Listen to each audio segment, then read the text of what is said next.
আশীৰ্বাদ সেইজনে লাভ কৰিব পাৰিছে। আন এটা কথা কালমেলৰ কথা বুজিব। কাল মানে সময়। একেই শ্ৰেণীৰ ছাত্ৰ কোনোবাই এপিএছ হয় আৰু কোনোবাই একেই ছাত্ৰ মানে ৰিক্সাৱালা ঠেলাৱালাও হয়। কিয়? যিবিলাকে সময়ক জয় কৰিব নোৱাৰে, ঠাণ্ডা বুলি গৰমক গৰম বুলি পঢ়াত মনোযোগ দি দিয়ে, তেওঁলোকে কেতিয়াও জীৱন যুঁজত জয়লাভ কৰিব নোৱাৰে। অকল পঢ়াৰ ক্ষেত্ৰতে নহয়, জীৱনৰ সমস্ত উন্নতিৰ ক্ষেত্ৰত এই সময়ৰ মূল্য যিয়ে বুজি পায় সিহে উন্নতিৰ শিখৰত উঠিব পাৰে। সেইকাৰণে সময়ক অমূল্য ধন বুলি কোৱা যায়। আৰু সেইকাৰণে জীৱনৰ সমস্ত উন্নতিৰ কাৰণে আমাক কালমায়া লাগে। ৩ নম্বৰ,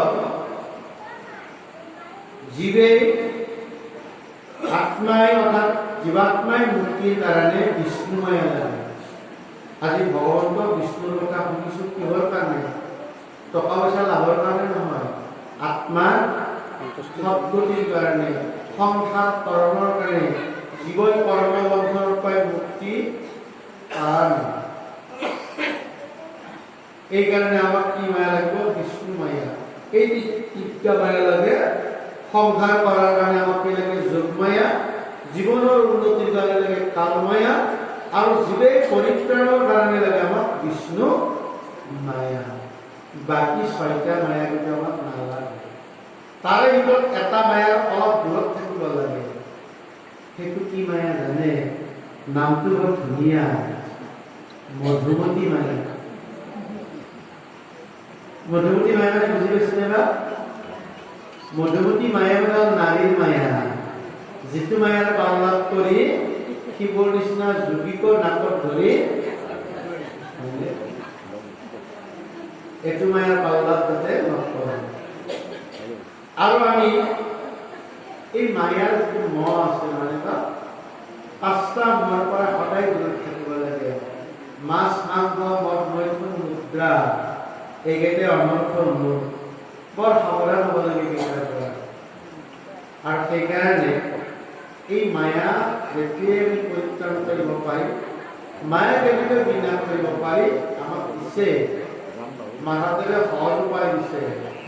মুখে ৰামৰ নাম গাওঁ, মায়াৰ বাজু মাৰিয়া যাওঁ।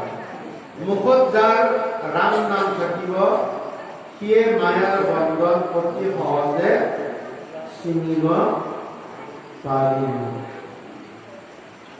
আৰু আপোনালোকে জানে কৃষ্ণ জন্মৰ লগে লগে কাৰাগাৰৰ দুৱাৰবিলাক খোল খাইছিল আৰু পিতৃ মাতৃৰ হাতৰ শিকলি আপোনা আপুনি ছিঙি গৈছিল। ইয়াৰ দ্বাৰা আমাক কি বুজালে? কিন্তু তাৰ আগত বাকীবিলাক পুত্ৰ জন্মতে এনেকুৱা কিছু ঘটনা হোৱা নাই। তাৰ দ্বাৰা আমাক কি জ্ঞান দিলে? হৃদয়ত যেতিয়া আমাৰ কৃষ্ণ জন্ম হয়, ভক্তিৰ দুৱাৰ আপোনা আপুনি খোল খায়। আৰু হাতৰ শিকলি মানে হ'ল মায়াৰ শিকলি আপোনা আপুনি ছিঙি যায়।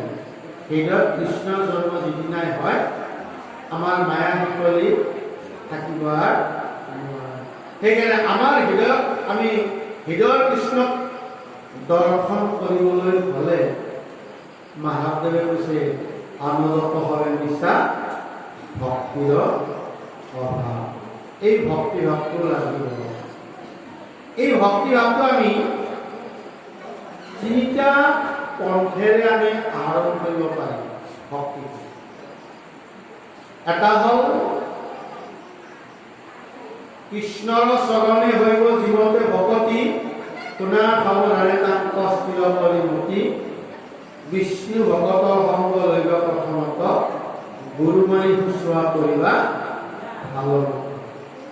এইখিনি নিয়ম যিয়ে পালন কৰে কৃষ্ণৰ ভকতিটো আপোনা আপুনি দেখা দিয়ে।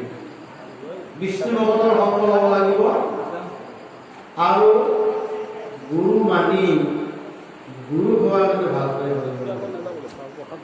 যিবিলাকে ভাল কৰি ব্যৱহাৰ নকৰে সেইবিলাকে কিন্তু ভগৱন্তৰ কৃপা লাভ কৰিব নোৱাৰে।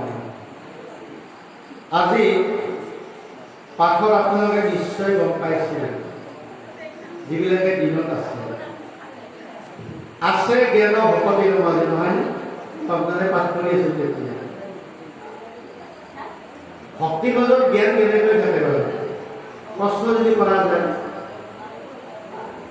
আৰু ভকতি হলে জ্ঞান কেনেদৰে আহে আমিতো জানিব লাগিব কথাটো। কলেতো নহব, হয়তো প্ৰশ্ন বহুতে কৰে, কাৰণ জ্ঞান নহলে ভকতি কেনেকৈ কৰিব পাৰি প্ৰশ্ন হয়। কিন্তু ভাগৱতে কৈছে নহয়, ভকতি হলে জ্ঞান আপোনা আপুনি আহে। কিন্তু কেনেকৈ আহে ভকতি হলে? কাৰণ প্ৰেক্টিকেলি আমি দেখুৱাব লাগিব নহয় বা শাস্ত্ৰসন্মত আমি যুক্তি দিব লাগিব। উদাহৰণ, ভাল কোন গছত শিক্ষা লাভ কৰাৰ হেঁপাহ সকলোৰে থাকে, ঠিক তেনেদৰে একালব্য এটা সময়ত সেই সময়ৰ বিখ্যাত গুৰু আছিল গুৰু দ্ৰোণাচাৰ্য। কাৰণ সেই সময়ত দ্ৰোণাচাৰ্যতকৈ শ্ৰেষ্ঠ গুৰু আৰ কোনো নাছিল।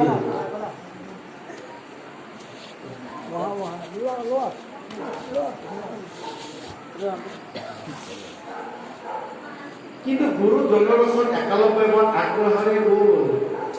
কিন্তু গুৰু দ্ৰোণে কিন্তু ৰাজবংশৰ বাহিৰে আনক শিক্ষা দিয়া নাছিল।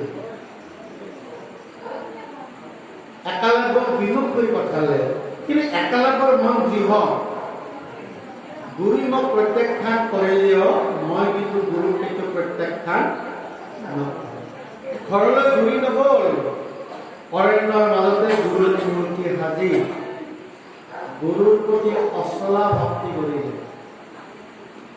আৰু এনেদৰে ভক্তি কৰোঁতে কৰোঁতে কৰোঁতে দ্ৰোণাচাৰ্যই যিমানবিলাক বিদ্যা জানিছিল, যিমান জ্ঞানৰ অধিকাৰী আছিল, তাতকৈ একালব্যই আৰু বেছিকৈ কৰি দেখুৱালে।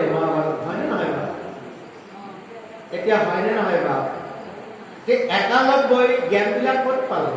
ইমান জ্ঞানবিলাক আৰু গুৰুৰ প্ৰতি ভক্তি কৰোঁতে আপোনাক জ্ঞানবিলাক আপোনাক হয় অলপ বাস্তৱ কথা, শাস্ত্ৰসন্মত কথা। সেইকাৰণে গীতাত প্ৰথম কলমটো হ'ল প্ৰথমে গুৰু কৰুণ নমস্কাৰ হিৰণিয়া চৰণত যাৰ উপদেশে জ্ঞানক প্ৰকাশে গোস্বামী অবিদ্যাৰ গুৰু সেৱা কৰিলে জ্ঞানৰ প্ৰকাশ আপোনা আপুনি হয়। সেইকাৰণে বিনা গুৰু চৰণে ভকতি ৰকতি মুকুতি কবহু। সেইকাৰণে ভাগৱতে সিদ্ধান্ত দিলে আৰু কৃষ্ণই উদ্ধৱক কি বুলি কলে, উদ্ধৱ ভক্তিৰ মাজতে জ্ঞানটো আপোনা আপুনি হৈ যায়। ভাগৱতে দি থৈ দিছে, আমাক কৈছে মাত্ৰ তোমালোকে বিচাৰি লোৱা। আৰু এইটোৱে কথা, দি থোৱা কথাখিনি মাত্ৰ আমি বিচাৰি ল'ব লাগে। কেনেধৰণত সেইটোৱে মূল কথা। আৰু সেই কথাটো যে আমি ভকতি প্ৰথম গুৰুৰ প্ৰতি যাৰ অচলা ভক্তি থাকে, সিয়ে ভকতি কৰিব পাৰে। ভকতিৰ প্ৰথম পত্ৰ গুৰুৰ প্ৰতি থকা অচলা শ্ৰদ্ধা ভক্তি। 2 নম্বৰ, কথা শুনিলেহে গৈছে মনৰ সংশয়, তেৱে কৃষ্ণৰ ভকতি ভাগ। কথা শুনিব লাগিব। এতিয়া আমি ভাগৱতে কোৱা কথাবিলাক শুনিছোনে?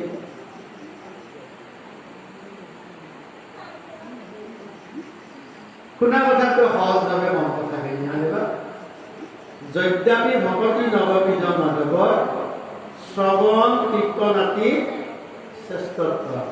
শ্ৰৱণ মানে শুনা, হয়নে বা?